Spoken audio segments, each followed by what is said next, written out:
Les meilleurs vendeurs sont déjà ceux qui arrivent à le plus rapidement possible créer du lien, créer de la relation et briser la glace avec les gens. Et il n'y a rien de mieux dans la vente que d'aider les gens à visualiser à quoi ils pourraient ressembler ou à quoi ils voudraient ressembler. Les bons vendeurs, c'est des gens qui vendent des futurs, qui vendent des émotions. Si vous n'avez pas quelqu'un qui admet qu'il a besoin d'aide, comment vous voulez lui vendre quelque chose derrière? Avant de présenter notre offre, c'est hyper important de se positionner en tant qu'expert. Plus c'est compliqué à suivre, moins les gens achètent. L'idée, c'est qu'ils ont besoin que quelqu'un, après l'achat, leur reconfirme qu'ils ont fait une bonne décision. Et juste qu'on comprenne que chacune de ces étapes-là a son importance pour amener un inconnu à quelqu'un qui achète notre service et qui est content d'avoir acheté notre service. Alors, majoritairement, c'était aussi une des discussions qu'on avait hier qui était extrêmement intéressante, mais dans 90% des cas, souvent c'est une histoire de volume. C'est qu'on n'a juste pas assez de gens qui nous découvrent, du coup pas assez de rendez-vous, du coup pas assez de ventes, majoritairement. Il y a aussi un autre problème qu'on voit quand même régulièrement, c'est sur la partie appel de vente, script de vente et de comment est-ce qu'on déroule nos rendez-vous. Et mine de rien, le rendez-vous en lui-même, c'est quand même l'événement de conversion. Ça veut dire que c'est quand même à ce moment-là où les gens achètent et sortent la carte bancaire. Ça veut dire que si on n'est pas bon pour clôturer des ventes, si on n'est pas bon pour clôturer cette fameuse chorégraphie de vente, eh ben ça peut s'avérer être compliqué. Rappelez-vous ce qu'on a dit ce matin, les meilleurs vendeurs sont aussi ceux qui ont les plus gros business. Regardez dans la salle, je peux vous assurer que ceux qui font le plus de chiffres, c'est également ceux qui ont les plus gros taux de conversion. Si vous discutez avec les uns et les autres, que vous demandez le taux de conversion pour ceux pour qui ça marche bien, c'est qu'ils sont de très bons vendeurs. Et le but, c'est qu'on devienne tous les meilleurs vendeurs possibles. On ne demande pas de tous devenir des génies, on ne demande pas tous de devenir les meilleurs vendeurs du monde. Il faut juste faire en sorte de devenir suffisamment bon pour que notre système fonctionne. D'accord? Donc, on utilise un script qui fonctionne. Moi, la seule chose que je vous demande, alors pour moi, la vente, c'est sacré parce que j'ai fait ça toute ma vie. Mais la vente, il faut la respecter pour qu'elle vous respecte. Ça veut dire qu'il y a des principes fondamentaux qu'on n'a pas le droit de ne pas respecter. Parce qu'à partir du moment où vous voulez faire ce que vous voulez dans votre script, c'est là où ça commence à plus marcher. À partir du moment où vous dites, écoutez bien ce repère, à partir du moment où vous dites je suis suffisamment bon pour ne pas suivre mon script, c'est que vous êtes complètement à côté de la plaque. Il n'y a personne qui est suffisamment bon pour ne pas utiliser un script de vente. Personne, même pas après 10 années de script, d'entraînement, etc., etc. Le script, c'est la base, c'est le squelette et c'est les fondamentaux. Une étape du script qui est oubliée, c'est une vente qui peut être niquée. Et qu'est-ce qui se passe quand on oublie une étape de son script à chaque appel? On vend rarement. Ou on a des problématiques et on se dit, bah tiens, je respecte tout pourtant, mais ça ne marche pas.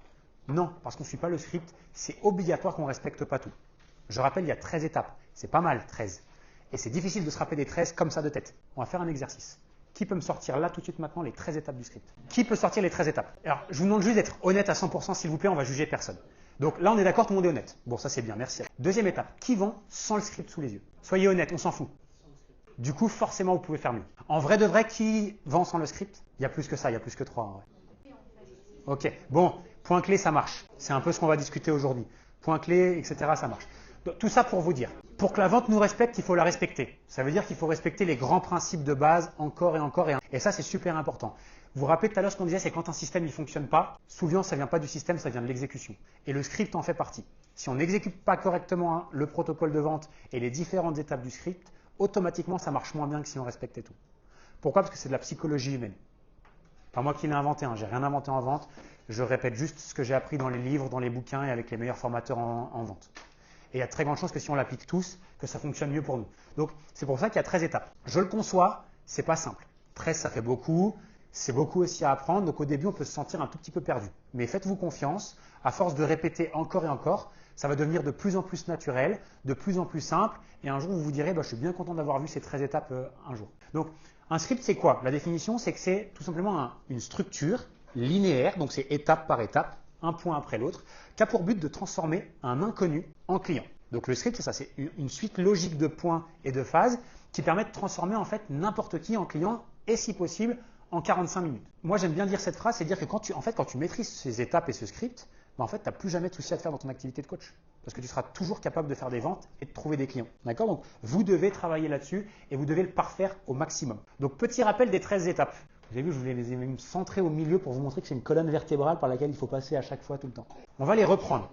Mais plus que les reprendre, ce qui est le plus important pour moi aujourd'hui, je ne vais pas vous repasser le script dans sa totalité. Parce qu'en un, vous l'avez tous déjà. Et je ne pense pas que c'est le truc qui va le plus vous aider. Je pense que le plus important, c'est de comprendre ces étapes, mais surtout de comprendre pourquoi elles sont là et pourquoi elles facilitent la vente de manière générale. Donc, le point numéro 1, ici, c'est briser la glace. Donc, on va tous les reprendre étape par étape. Bon, Briser la glace, poser le cadre, le pourquoi, le point A, les douleurs, le point B, l'auto-admission, l'engagement, le récapitulatif, l'autorité, transition vers l'offre, présentation du tarif, renforcer la décision. Bref, ça ne veut rien dire. On va rentrer en détail étape par étape. Ne prenez pas de notes s'il vous plaît. Vous avez tout dans votre formation, ça ne sert à rien de prendre des notes. Soyez attentifs. Le but pour moi, c'est qu'on comprenne la psychologie derrière et de pourquoi on fait les choses comme ça. Étape numéro 1, briser la glace. Briser la glace, c'est quoi? C'est simplement la première phase de notre script, c'est le premier point de contact qu'on a avec les gens. Il porte bien son nom, le but c'est de briser la glace avec les gens. Rappelez-vous, en face de nous, on a des inconnus qui ne savent pas qui on est, qui ne savent pas trop pourquoi ils sont là et qui ne savent pas trop non plus à quoi s'attendre durant ce rendez-vous-là. Donc en gros, ils ne savent pas qui vous êtes, ils ne savent pas ce qui va se passer et c'est la première fois de leur vie qu'ils font un appel avec un coach sportif. Ok? Donc là, ils sont dans l'inconnu complet. Donc nous, en fait, l'objectif, imaginez simplement le truc, ils arrivent là, c'est comme s'ils étaient en garde comme ça avec un peu peur de prendre un coup. Ou comme s'ils avaient un bouclier en disant qu'est-ce qui va m'arriver là, puis ils avancent un peu comme ça dans le truc. Tout le monde ressent ça dans les appels ou pas? Ouais? Ok. Donc le but ici, c'est de briser la glace, c'est-à-dire en gros un peu désarmer les gens. Là, ils sont là avec leur bouclier, nous on veut qu'ils baissent le bouclier tranquille en disant tranquille, ça va bien se passer. Donc c'est toute cette première phase où on va établir les premiers contacts avec eux, le lien, une relation d'humain à humain. On parlait d'intelligence ce matin, relationnelle, c'est ça. C'est la capacité à pouvoir s'adapter, à créer une relation avec quelqu'un en face de nous et ça le plus rapidement possible. Les meilleurs vendeurs sont déjà ceux qui arrivent à le plus rapidement possible créer du lien, créer de la relation et briser la glace avec les gens. Donc, c'est une phase d'accueil où on établit le premier contact avec le prospect. L'idée, c'est de créer un environnement qui est détendu et vérifier qu'il a le temps nécessaire, d'accord, pour la discussion. Ça sert à instaurer un rapport de confiance. Est-ce que tout le monde est OK par rapport à ça? Ok. Très important. Qu'est-ce qui se passe si on ne fait pas ça correctement? Hein? Bouclier levé. Donc, quelqu'un qui a le bouclier levé, qu'est-ce qui va se passer dans mon appel? Il ne va pas s'ouvrir, il va nous mentir tout le long, il va se mentir à lui-même, il va nous donner aucune bonne information sur ce qu'on va faire. Ça va être un appel de merde. Okay? Tout le monde est OK pour ça? En plus, il ne nous fait pas confiance. Donc, voilà, on n'a rien créé, il n'y a aucun lien, il ne peut rien se passer d'à peu près bien dans cet appel. Très important, on démarre par ça. Étape numéro 2. On a baissé sa garde. OK, il est rassuré, il est un peu plus détendu. Voilà. En 2, ça va être poser le cadre de l'appel. Poser le cadre de l'appel, qu'est-ce que c'est? Donc, on explique le déroulement de l'appel et on le prépare à qu'est-ce qui va se passer concrètement durant les 45 minutes qu'on a ensemble. L'idée à ce moment-là, c'est de voir déjà est-ce qu'il a vu des choses et est-ce qu'il a vu notre fameuse salle d'attente avant et aussi de lui expliquer concrètement qu'est-ce qui va se passer. Là, c'est pour le désarmer complètement. Là, on veut que le bouclier le pose à côté, qu'il ne l'ait même plus dans les mains et qu'il soit rassuré. Comment est-ce qu'on fait pour qu'il pose son bouclier correctement? On lui explique exactement qu'est-ce qui va se passer dans les 45 minutes et lui expliquer qu'il risque absolument rien. Tout le monde a l'image ou pas? C'est pour ça qu'on lui pose le cadre. Donc, en 1, ok, est-ce que tu as regardé la vidéo qu'on t'a envoyée juste avant? Oui, non. Déjà, ça nous donne des éléments sur qu'est-ce qu'il a vu, avec quel état d'esprit il arrive, etc. Mais surtout, le plus important, on va lui dire comment ça va se passer dans les 45 minutes qui suivent. Parce que là, à ce moment-là, il est toujours en train de se dire qu'est-ce qui va se passer? Est-ce qu'ils vont essayer de me vendre un truc? C'est la première fois de leur vie pour certains qui prennent un rendez-vous, hein, comme ça. Ils n'ont jamais vu, ils ne savent pas du tout ce qui va se passer. Donc, plus on va les rassurer, plus on va leur dire exactement ce qui va se passer. Donc, tu vas voir, je vais te poser des questions. Je vais te demander là où tu en es aujourd'hui. On va voir ensemble quels sont tes objectifs. Et ensemble, on dressera un plan d'action pour voir ce que tu peux mettre en place pour les atteindre une bonne fois pour toutes. D'ailleurs, si ça t'intéresse, j'ai aussi un accompagnement. Et si ça t'intéresse et que tu veux en savoir plus, je te présenterai ça avec plaisir à la fin de l'appel. Il pose le bouclier. Parce qu'on lui a dit exactement ce qui allait se passer et on lui a même glissé dans un coin de la tête, peut-être bien que je vais te vendre un truc. Ok? Qui fait ça comme ça? Ok. Dans cette phase-là, c'est un truc tout con, mais ajoutez vraiment cette phase de dire aux gens, voilà comment ça va se passer, on va faire le point de là où tu en es, on va voir là où tu veux aller, on va dessiner un plan d'action ensemble. Et si ça t'intéresse à la fin, je pourrais t'expliquer comment je travaille et comment j'accompagne d'autres personnes comme toi à obtenir ces résultats-là. Boum, dans un coin de leur tête, on leur glisse le fait qu'on va leur vendre quelque chose à la fin. Ok? Mais là, en fait, ils savent exactement ce qui va se passer. Donc, ils ont un peu une prédiction du futur de ce qui va se passer dans les 45 minutes. Et là, ils disent, ok, c'est bon, je risque rien. Boum. Ok? Pour tout ce qui est questions, on reprend tout à la fin. Ça vous va? On refait tout, comme ça, vous les notez, et puis on revient à la fin sur les différentes questions.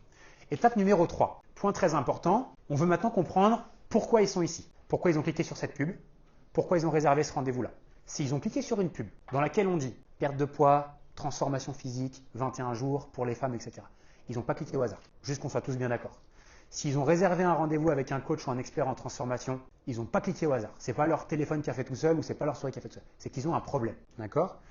Donc, on a besoin de comprendre quel est ce pourquoi. C'est quoi la vraie raison qui les a poussés à prendre ce rendez-vous-là? Nous, on veut identifier la vraie raison. Donc, j'ai mis la raison principale, mais je devrais dire plutôt la vraie raison qui les a poussés à prendre un rendez-vous. Ça permet de voir leur vraie motivation, leur vrai pourquoi, et ensuite d'adapter toute notre discussion en fonction de ça. Dans cette étape-là, Ce qu'on veut savoir, c'est pas s'ils veulent perdre du poids ou combien de poids ils veulent perdre. On veut connaître les vraies raisons pour lesquelles ils veulent perdre. On sait qu'ils veulent perdre du poids. On le sait, c'est notre marketing. S'ils sont ici, c'est qu'ils veulent perdre du poids. Je dis perte de poids, pour certains c'est transformation, pour d'autres c'est prise de masse, mais vous comprenez l'idée, je prends parce que 80% de la salle on est sur de la perte de poids et c'est très bien comme ça. Mais on sait qu'ils sont là pour ça. Nous, ce qu'on veut savoir, c'est quoi leur vraie motivation à l'intérieur de pourquoi ils veulent perdre ce poids-là. Donc dans cette phase-là, vous ne devez pas vous satisfaire de j'ai pris ce rendez-vous parce que c'était gratuit. Non, mais j'ai pris ce rendez-vous parce que je voulais perdre du poids et j'ai envie de perdre 5 kilos. Ça, c'est clairement pas acceptable comme réponse. Quand on va nous répondre ça, qu'est-ce qu'on fait? Pourquoi? Donc, on va redemander, tu veux perdre 5 kilos? Génial, félicitations pour ça.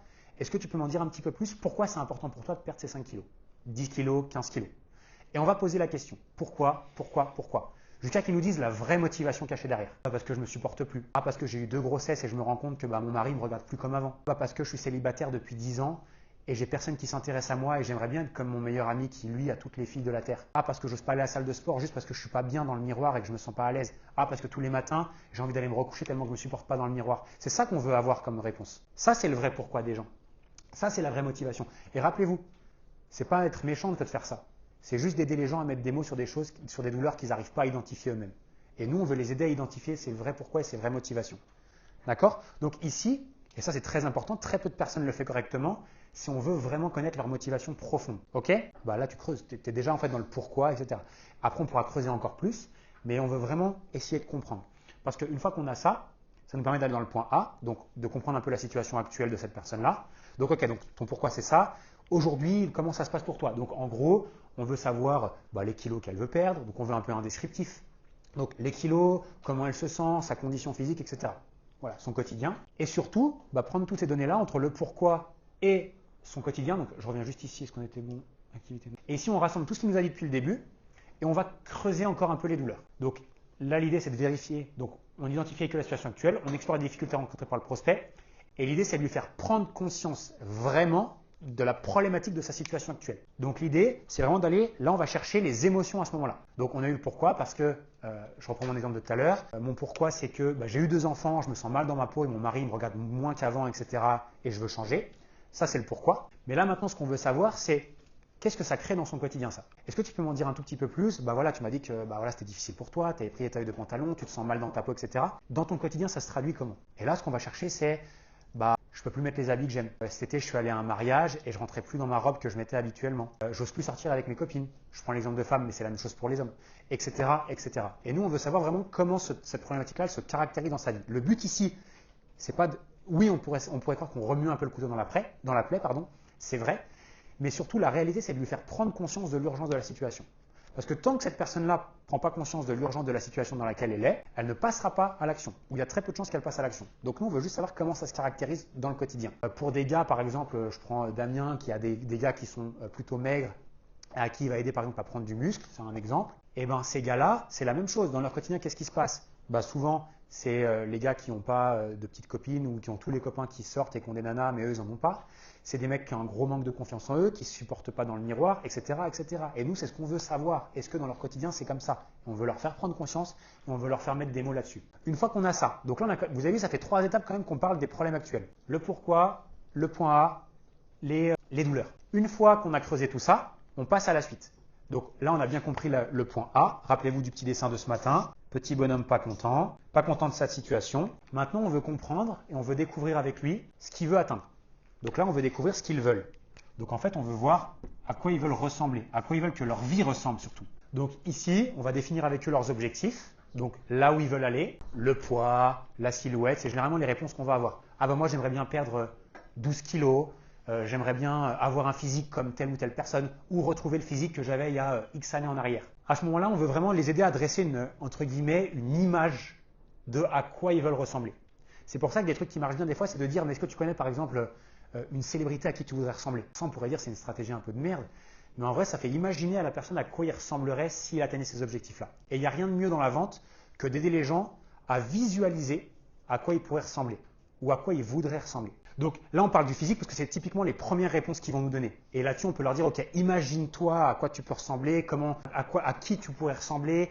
Est-ce que c'est comme toi avant? Ou généralement, les gens ils vont nous dire, comme j'étais il y a 10 ans en arrière quand j'étais un peu plus sportif ou sportive, etc., etc. Ici, donc je ne l'ai pas mis, mais retenez bien ça aussi. À ce moment-là, on doit aussi les projeter sur OK, à quoi ils veulent ressembler. Donc, ils doivent voir une image claire. Mais on va aussi leur poser la question, c'est comment tu te sentirais ou comment tu te sentiras une fois que tu auras atteint cet objectif-là. Et là, on veut aussi qu'ils expérimentent non pas une image claire, mais juste les sensations qu'ils retrouveraient une fois qu'ils arrivent à atteindre cet objectif.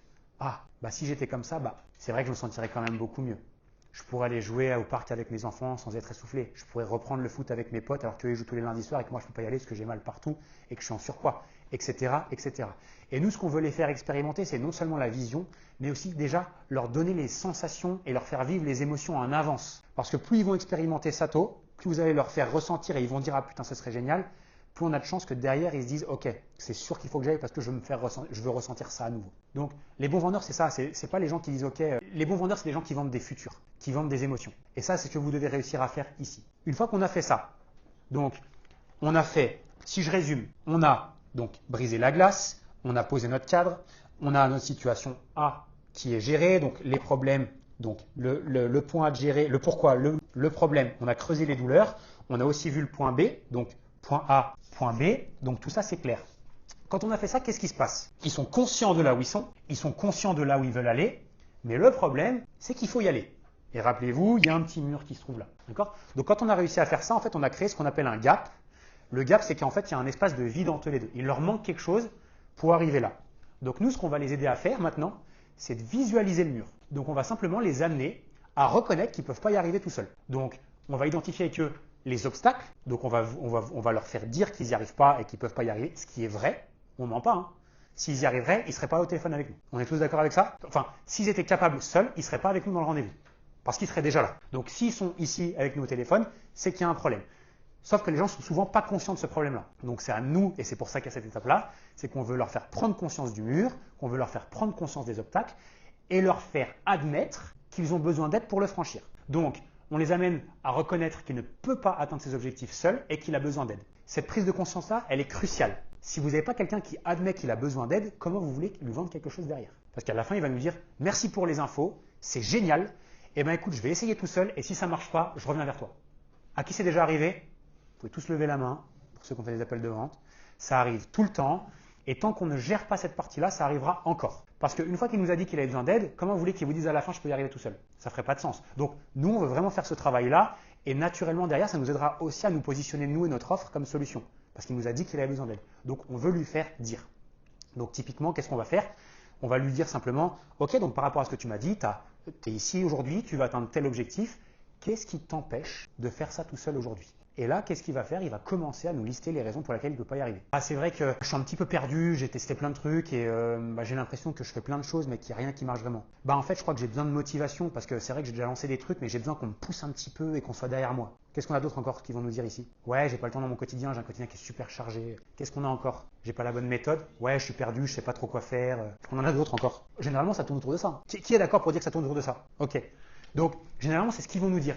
Et nous, qu'est-ce qui se passe? Derrière, on a juste à leur dire ça tombe super bien, j'y avais un petit peu pensé, et c'est d'ailleurs pour ça que j'en ai fait mon métier. Parce que moi, j'accompagne des gens à faire ça. Donc nous, ce qu'on va faire ici, c'est que, alors, j'oublie juste une petite étape qui est quand même importante, c'est obtenir l'engagement et susciter les émotions, c'est explorer avec eux les raisons profondes pour lesquelles ils ne souhaitent pas rester dans la situation actuelle. Je ne sais plus qui en avait parlé ce matin, c'est à ce moment-là de leur dire, ok, ils ont compris qu'il y avait un obstacle, ils ont dit qu'ils avaient besoin d'aide, donc auto-admission.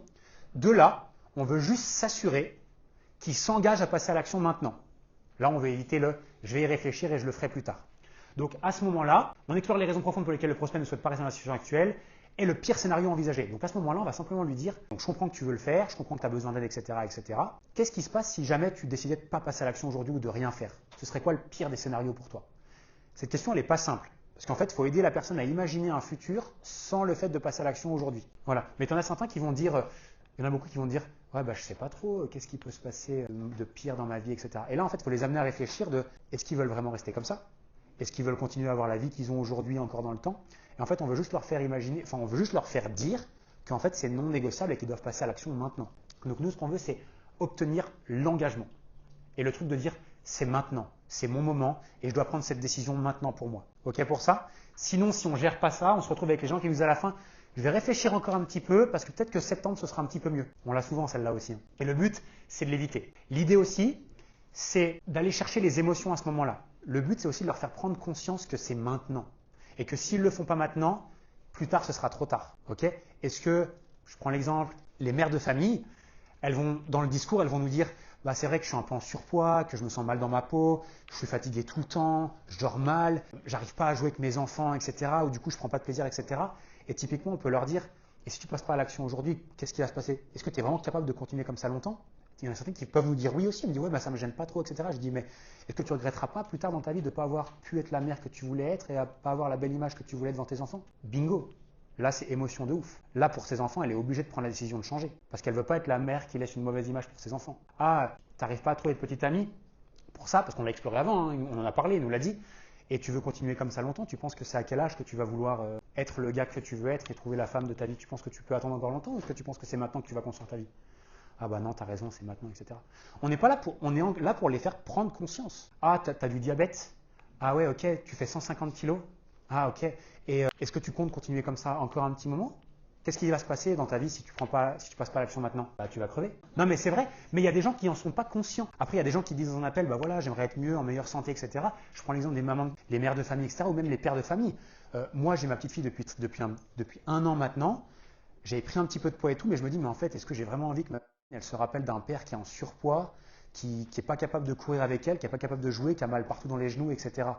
Bah clairement pas. Moi aujourd'hui j'ai envie que ma fille je puisse jouer avec, qu'elle ait des bons souvenirs, que les photos qu'elle voit de moi, elle me voit en train de jouer avec elle sur un terrain de foot, sur courir derrière un ballon, etc. etc. Et ça émotionnellement, quand on touche ça sur quelqu'un sur un appel de vente, mais c'est bingo. Encore une fois, il faut aussi connaître son avatar, ses motivations profondes, etc. Mais c'est vraiment là-dessus qu'on va vraiment chercher les gens. Au final, tout ça, en fait, ces étapes, le but, c'est de ne pas passer à la suite tant qu'on n'a pas la réponse qu'on veut. Ça peut prendre très longtemps, mais après, c'est ta capacité à poser les bonnes questions, parce que rappelle-toi, les vendeurs posent les bonnes questions. C'est l'expérience qui va te faire dire quelle est la meilleure question. Et ça, on ne peut pas le dire à l'avance, que ça dépend aussi de ta cible, ça dépend de toi, etc. Mais à force de faire, tu vas te rendre compte qu'il y a des questions qui font toujours mouche. Et celle-là, tu sais que c'est bingo et qu'à chaque fois, tu peux la reprendre parce qu'elle fonctionne bien. Et des fois, tu vas juste en reposer une deuxième derrière, mais ça, généralement, c'est ça. Tu n'as pas la réponse que tu veux. Et là, tu vas t'arrêter 2 secondes et tu vas dire explique-moi plus spécifiquement qu'est-ce que tu veux dire quand tu veux dire ça. Ou est-ce qu'on s'arrête 2 secondes, est-ce que truc. Et pareil, par rapport aux personnes qui sont peut-être plus expéditives, etc., ou des fois on sent juste leur demander l'autorisation de leur poser plus de questions quand c'est un petit peu plus. Est-ce que ça te dérange si je te pose une question qui est un peu plus personnelle? Et là, boum, ils disent non, pas de souci, et là on peut y aller. Une fois qu'on en est ici, on a vu point A, point B, on leur a fait prendre conscience que c'était le moment de changer. Là, c'est important de faire un stop dans le rendez-vous. Et là, on veut faire un récapitulatif global. Déjà, on veut leur montrer qu'on les allait écouter et on veut juste être sûr qu'on est surtout sur la même longueur d'onde. Donc, on fait un récap, on leur demande, voilà, jusque-là, voilà les points qu'on a discutés, tu es ici, tu veux aller là, tu m'as dit que tu avais besoin d'aide et que c'était important pour toi de passer à l'action parce que si, ça, ça, ça, ça. Logiquement, on est des bons élèves et on a tout noté, donc c'est facile de faire un récap. Mais le but, c'est juste de montrer aux prospects qu'on les a vraiment pris en considération et qu'on a bien compris là où ils étaient et là où ils voulaient aller. Rappelez-vous, c'est à propos d'eux, pas à propos de nous. J'ai compris que tu étais là, que tu voulais aller là, qu'aujourd'hui tu ne pouvais pas y aller parce qu'il y avait ça, ça, ça, ça, ça, ça, ça, mais que c'était extrêmement important pour toi de passer à l'action parce que ça, ça, ça, ça, ça. Est-ce que c'est bien ça? Oui, c'est ça. On a l'engagement. Transition gentiment vers notre offre. Avant de présenter notre offre, c'est hyper important de se positionner en tant qu'expert. Vous vous rappelez tout à l'heure, on avait dans le schéma, là on arrive ici. Là on veut rentrer là et on veut venir se positionner comme expert et on veut venir présenter notre offre. Donc on va d'abord se présenter comme expert pour ensuite amener notre offre derrière. Donc c'est ici où on rentre à l'intérieur. Donc là on va dire aux gens, donc on va simplement se présenter en quelques mots, c'est très très très rapide. On va aussi leur expliquer nos réussites, c'est-à-dire les réussites de nos clients en réalité, en affirmant qu'on est la solution pour les aider. Très simple. À ce moment-là on va dire, bon voilà, par rapport à ce que tu m'as dit, j'ai une super bonne nouvelle. Il se trouve que tu es exactement le type de personne que j'aide au quotidien. Et chaque mois, j'accompagne des dizaines de femmes comme toi ou d'hommes comme toi à atteindre le même objectif. Et est-ce que ça t'intéresse? Donc là, en faisant ça, qu'est-ce que je viens de lui dire? Je viens de lui dire qu'elle est au bon endroit, que je peux l'aider et que je suis un expert ou une experte spécifiquement pour elle. Donc là, elle se dit, oh putain, c'est quand même magique ça, je tombe avec quelqu'un qui est vraiment un expert pour moi et tout. Ça tombe super bien, c'est pour ça que tu es là et c'est moi qui ai un petit peu orchestré tout ça pour que tu sois ici. Du coup, dans sa tête, elle se dit, ouais, c'est vraiment génial. Et en plus de ça, on affirme que c'est ce qu'on fait avec des dizaines de personnes tous les mois. Essayer de faire en sorte que ce soit vrai aussi, c'est-à-dire en ayant beaucoup de clients. Et ça la rassure. Ah, je ne suis pas la première, j'ai déjà fait ça par le passé, il fait déjà avec d'autres personnes, donc boum, je suis rassuré. Et là, on va lui poser la question, on va lui dire simplement, donc c'est ce que je fais tous les mois avec des personnes, nanana, est-ce que ça t'intéresse que je t'explique comment est-ce que je fais ça avec ces gens? Donc là, automatiquement, ils répondent oui, parce qu'ils veulent savoir, parce que sinon, ils ne seraient pas là sur cet appel-là. Et en fait, cette question-là nous permet de faire quoi? De pitcher notre offre. Donc, c'est ce qu'on appelle ensuite la transition vers l'offre. Donc là, on s'est positionné, nous, avec notre petite casquette, comme l'expert. Et maintenant, c'est le moment d'y venir glisser notre programme ici. Donc, c'est là où on va commencer à présenter notre programme. Donc, on va décrire l'offre de manière globale. Je vais y revenir 2 secondes parce qu'il y en a, vous me faites à peu près tout l'inverse. En mettant l'accent sur les bénéfices, sans entrer dans les détails techniques. Ici, on est là pour décrire dans les grandes lignes notre programme, c'est-à-dire la promesse, les résultats qu'ils vont avoir, les grandes lignes de la structure du programme, mais en aucun cas les exercices qu'ils vont faire, les plans nutritionnels qu'on va leur donner exactement, les recettes qu'il y a à l'intérieur, les lives qu'on fait dans notre communauté, les appels individuels, tout ça on s'en branle. Et d'ailleurs ils s'en branlent à ce moment-là. Les seules choses qu'ils ont... Désolé. Donc à ce moment-là, c'est pas ce qui les intéresse. Ce qu'ils veulent juste savoir, c'est comment ça va changer ma vie. Donc vous devez juste vous assurer qu'ils comprennent bien à quel point ça va changer la vie en décrivant de manière globale ce que vous faites et ce qu'ils vont obtenir comme résultat. Rappelez-vous toujours de ça, les gens achètent une transformation et pas un programme de sport. Ni un programme nutritionnel, ni une communauté, ni des coachings individuels. Ils achètent une transformation. Moins tu donnes de détails, mieux c'est. Plus tu donnes de détails, plus tu as de questions. Donc ici, on décrit de manière globale, on ne rentre pas dans les détails techniques. L'objectif, c'est de susciter de l'intérêt des gens par rapport à ce qu'on propose.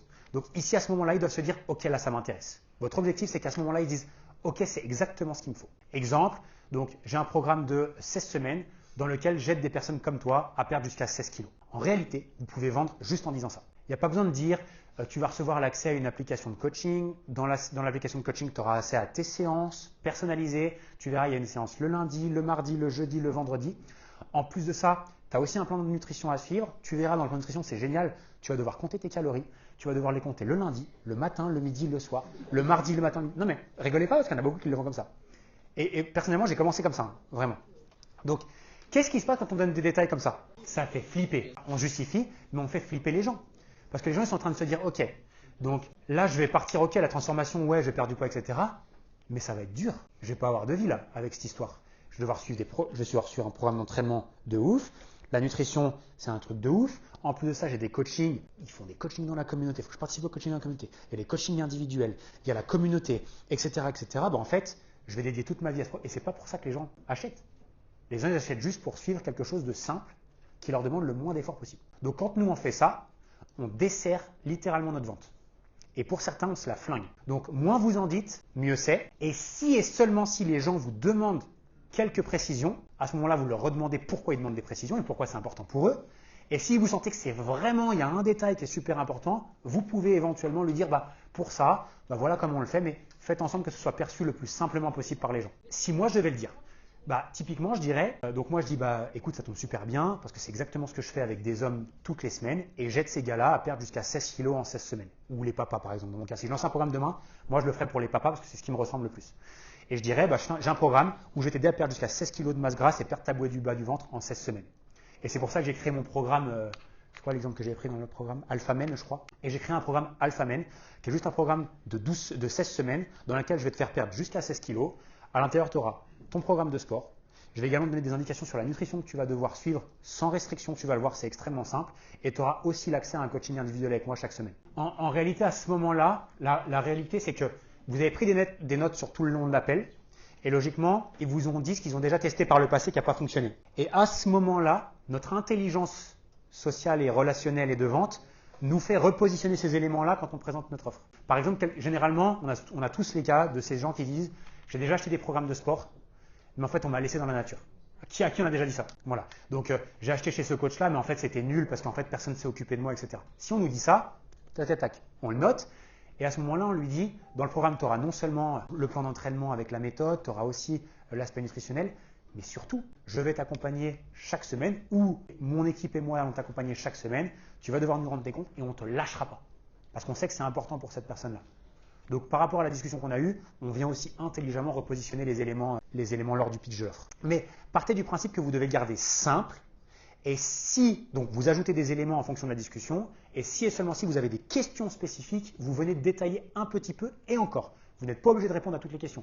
Quelqu'un qui vous dirait par exemple, ouais mais dans la nutrition, on fait quoi? On fait un déficit calorique, on fait un jeûne mi-temps, un jeûne intermittent, un régime cétogène, etc. etc. Vous pouvez avoir envie de vous dire, je vais lui expliquer ce qu'on fait. Donc je vais lui dire concrètement, non en fait tu vas voir, tu vas pas manger, pour ceux qui utilisent le jeûne intermittent par exemple, tu vas pas manger de 20h jusqu'à midi le lendemain. comment ça, je vais pas manger, moi le petit déjeuner, c'est… Vous les voyez ceux-là ou pas? Ah non, moi le petit déjeuner, je peux pas faire sans. Il y a ça, il y a peur. Ah ouais, mais ça j'ai déjà essayé, ça marche pas. Parce que ça on les a tous. Ah non, mais ça j'ai déjà essayé avec moi, ça marche pas. Donc en fait, en donnant du détail, au final, on a quelqu'un qui va juste se dire, bon en fait non. Ou il va se créer ses propres croyances, limites, etc. Donc à ce moment-là, on pourrait lui dire, bah, je comprends ta question sur la nutrition, c'est d'ailleurs un point qui est super intéressant et super important, bravo pour poser cette question-là. Pourquoi c'est super important pour toi de savoir exactement comment ça se passe? Et en fait, il va dire, bah en fait parce que si, ça, il va se rendre compte que la question elle n'est pas super pertinente, et puis d'ailleurs on peut le renvoyer, entre guillemets on lui renvoie la balle et on ne lui donne pas la réponse. Ou alors on peut très bien lui répondre, on a différentes méthodes dans le programme qui vont s'adapter parfaitement à toi, et en fonction de toi, qui tu es, tes habitudes, etc., on verra lequel est le plus approprié pour toi pour éviter que ce soit trop une problématique. Donc, en fait, il faut s'adapter. C'est soit on repose de la question, soit on dit ça va vraiment dépendre de toi et ça, on le verra dans l'accompagnement. Mais tu vois, par exemple, il y a des gens, ils passent du temps à parler de la communauté. Et je dis rien parce qu'il y a encore 3 ans, on parlait beaucoup de la communauté sur la partie vente. Jusqu'à qu'on se rende compte qu'en fait, la communauté, ça a très peu de valeur pour les gens au début. Ça a de la valeur quand ils rentrent dans le programme, quand ils la voient, quand ils l'expérimentent, etc. Mais sur un appel de vente, c'est très très rare quelqu'un qui vient et qui nous dit moi, ce qui me manque, c'est une communauté. C'est rare, oui, voilà. Mais sur un appel de vente classique, tu vois, dans le format classique, les gens, c'est assez rare qu'ils aient conscience qu'une communauté va les aider. Parce qu'ils ne l'ont jamais expérimenté, pour la grande majorité des gens, et ils ne savent pas. Donc, ce n'est pas forcément un argument de vente à mettre plus que ça en avant. On peut en parler, mais c'est rare que ce soit, les gens, ils nous disent à la fin, moi, je t'ai rejoint parce qu'il y avait la communauté et moi, je voulais absolument être dans un groupe Facebook, sur Alfred. Non, mais vous voyez l'idée. Donc, par exemple, ça, on peut en parler, mais ça ne sert à rien d'y mettre trop d'efforts. Là où vous mettez le plus d'efforts, c'est la simplicité du programme et l'individualisation. C'est vraiment ça qui fait votre différence et c'est aussi pour ça qu'on peut faire payer les gens plus cher. Tout à l'heure, j'ai dit, dans mon exemple, j'ai dit pour les hommes, dans le programme, tu vas faire 16 semaines pour perdre 16 kilos. J'ai pris l'exemple comme ça. Mais la réalité, c'est que vous allez adapter ça par rapport à ce que vous a dit la personne avant. On est bien d'accord. Si son objectif c'est de perdre 18, eh ben on va lui dire entre 16 et 20. S'il faut éthiquement allonger un peu la durée de notre programme parce que ce n'est pas faisable sur notre durée initiale, on le fait. Mais l'idée c'est aussi que ça matche par rapport à ce que la personne veut. Parce que si cette personne-là, elle vient vers vous, elle a 50 kilos à perdre, homme, femme, on s'en fout. Et que vous vous dites, bah moi ce que je te vends, c'est un programme de 16 semaines pour perdre 16 kilos. Ça ne matche pas, on est d'accord. Donc à ce moment-là, on est un peu malin. Dans notre tête, on a vite fait le calcul et on sait que ça va prendre 1 an. Donc on dit, écoute, pour être tout à fait honnête avec toi, 50 kilos, ça ne va pas se faire du jour au lendemain. Est-ce qu'on est bien d'accord avec ça? Oui, oui, bien sûr, on est d'accord. Je suis bien conscient qu'ils sont conscients, les gens, ils ne sont pas fous. Et à ce moment-là, on lui dit, donc du coup, l'accompagnement, et là, on étend la durée. On sait qu'on peut faire, en fonction de ce qu'on fait, allez, on va arrondir à 1 kilo par semaine pour faciliter le truc. Ce serait 50 semaines d'accompagnement. Donc à ce moment-là, on allonge la durée. On est malin. Si la personne, c'est 12 kilos, mais que nous, on a à la base un accompagnement de 16 semaines, pas de souci.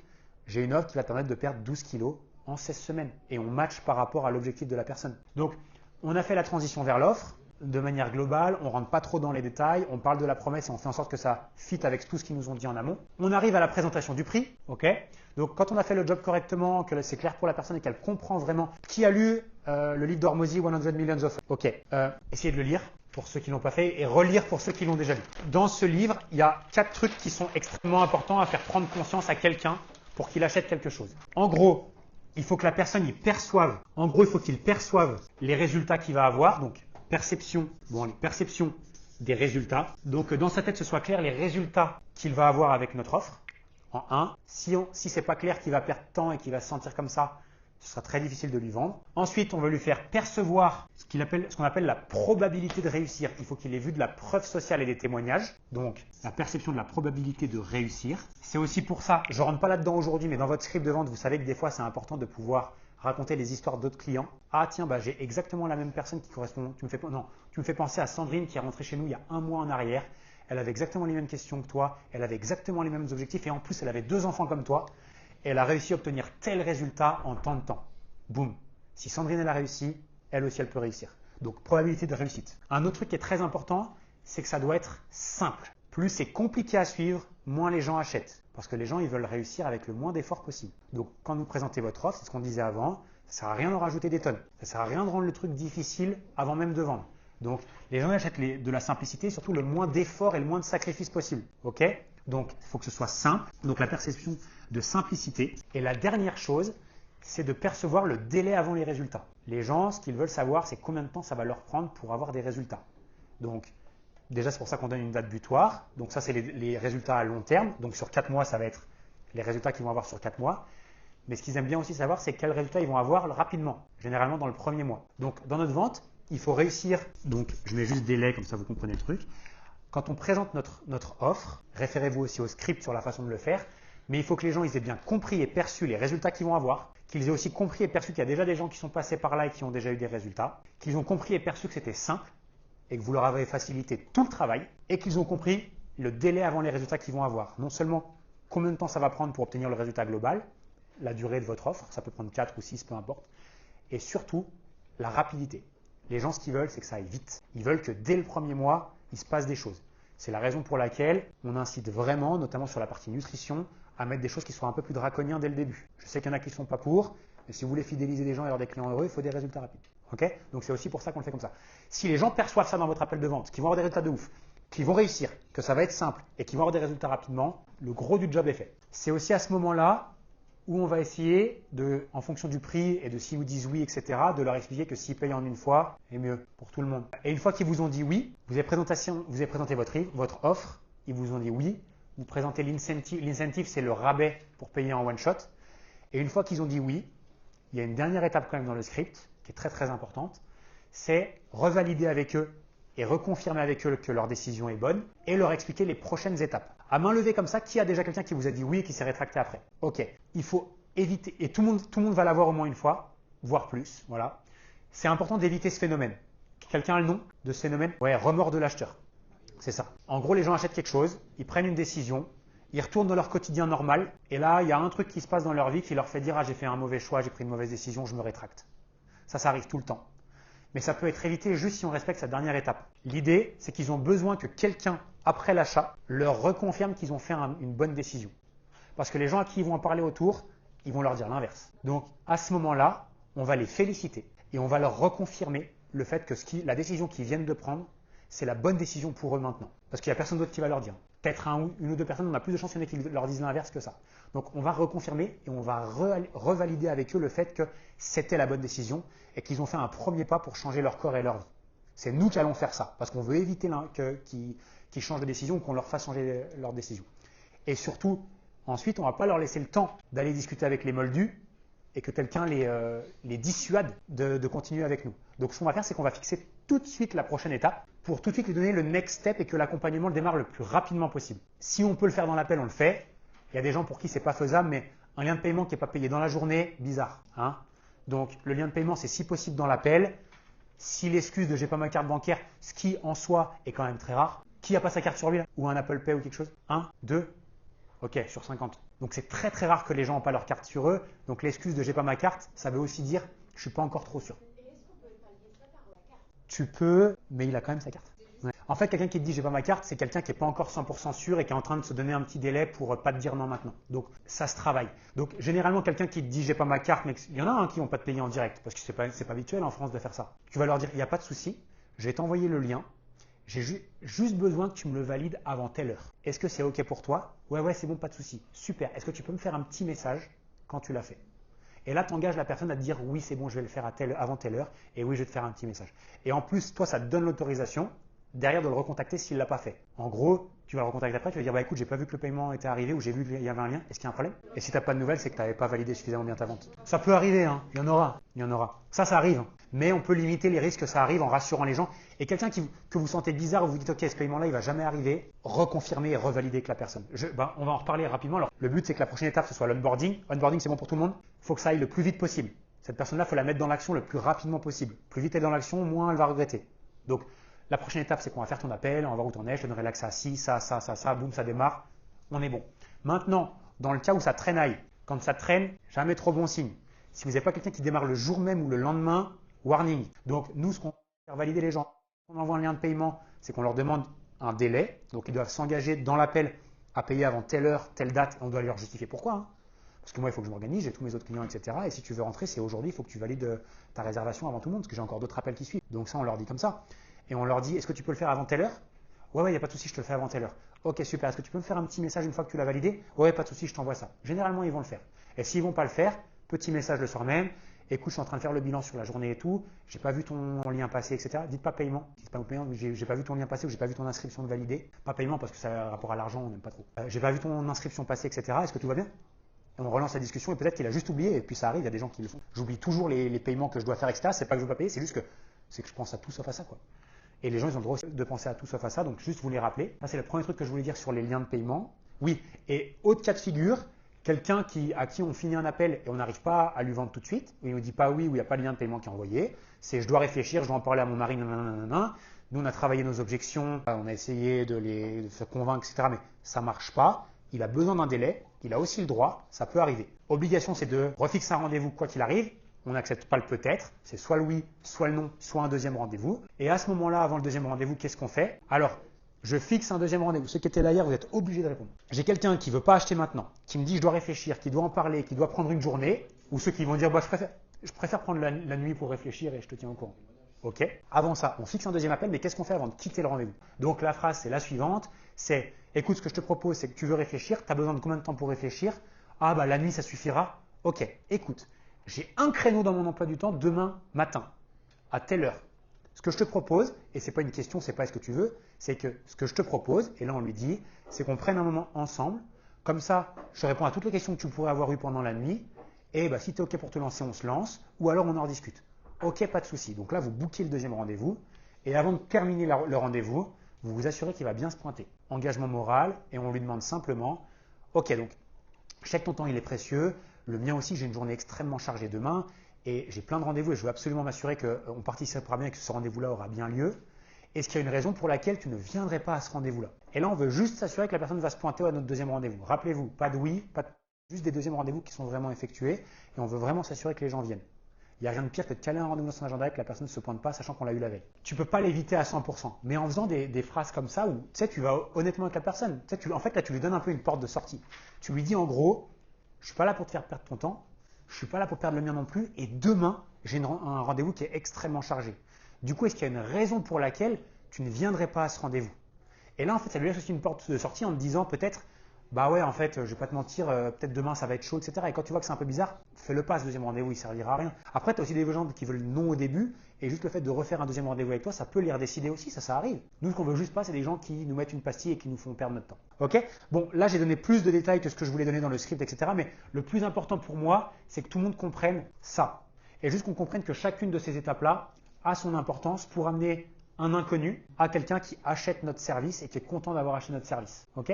Et ensuite, c'est que de la pratique. Parce que les phrases que je vous ai dit, etc., il y a de très grandes chances que vous ne puissiez pas, dès la première fois, tous les mettre parfaits dans un script. Ça n'arrivera jamais. D'ailleurs, on ne fait jamais un appel de vente parfait. On a toujours des appels de vente où on pourrait faire mieux. Mais c'est juste le fait de dire on doit répéter ces basiques, s'assurer qu'on passe systématiquement par nos phases et juste améliorer notre discours en fonction de ce que nous, on a trouvé qui fonctionnait bien pour nous. Dernière chose que je peux aussi vous dire par rapport à tout ça. C'est quand même costaud comme script, on est d'accord? Il y a beaucoup d'étapes. Je pense qu'on ne peut pas devenir un bon vendeur si on n'a pas regardé la vidéo de formation au moins 5 fois. Elle est longue, au bout d'un moment, on ne supporte plus, c'est peut-être le cas, mais c'est nécessaire. Parce qu'il faut vraiment comprendre les concepts et les répéter, les entendre encore et encore pour réussir et les répéter inlassablement pour comprendre à quel point c'est puissant. Et un jour, vous vous direz, mais en fait, je ne peux plus faire sans ça. Parce que j'ai trouvé chacune des questions qui va bien dans chacune de ces étapes-là. Et j'ai un truc qui est plutôt fluide et qui convertit. Et ça, je suis certain qu'il y en a certains d'entre vous qui l'ont déjà expérimenté. Ça, c'est la sensation quand on est au début du programme et on se dit, putain, mais en fait, c'est dur à vendre. C'est difficile, j'y arrive pas trop. Et aujourd'hui, il y a la sensation de se dire, en fait, c'est devenu simple pour moi. Parce que maintenant, j'ai mon truc, ça se passe comme ça, j'ai mes questions qui vont bien, je les pose à chaque fois et à chaque fois, ça fait mouche presque. Et c'est le but. Et ça demande du temps, de la répétition et de se familiariser vraiment avec tout ça. Idem, vous avez remarqué, je ne vous ai pas donné les phrases exactes à dire. Dans le script, ils y sont parce que je sais que certains ont besoin d'idées. Mais l'idée, c'est qu'il faut que ce soit vous dans ce script. Si vous répétez juste les phrases que moi je dis dans le programme, dans toutes les étapes, etc., dans les 26 pages, là, vous savez qu'ils sont infects, elles sont là pour vous donner des idées, pour vous donner du contexte et des choses à peu près que vous devez dire. Mais si ce n'est pas vous, et si vous répétez ce script-là comme un robot, ça n'aura pas l'impact que ça doit avoir chez les gens. Donc c'est aussi pour ça que là, on a les grandes étapes, mais le but c'est que vous les connaissiez, que vous les maîtrisiez, qu'ensuite vous naviguiez à l'intérieur avec vos propres questions et votre façon de fonctionner, et c'est comme ça que ça marche le mieux. Moi, je m'en fous que vous répétiez ce que moi je dis. Ce que je veux juste, c'est que vous respectiez et que vous passiez par chacune des étapes, c'est le plus important dans ce script de vente.